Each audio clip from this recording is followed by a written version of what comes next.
You ask Tiger to solve. This deals with linear equations with one unknown. The final result is y equals 1. Let's solve it step by step. Simplify the expression. Group all constants on the right side of the equation. Subtract 15 from both sides. Group like terms.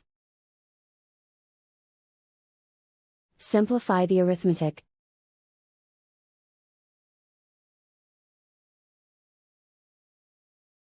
Isolate the y.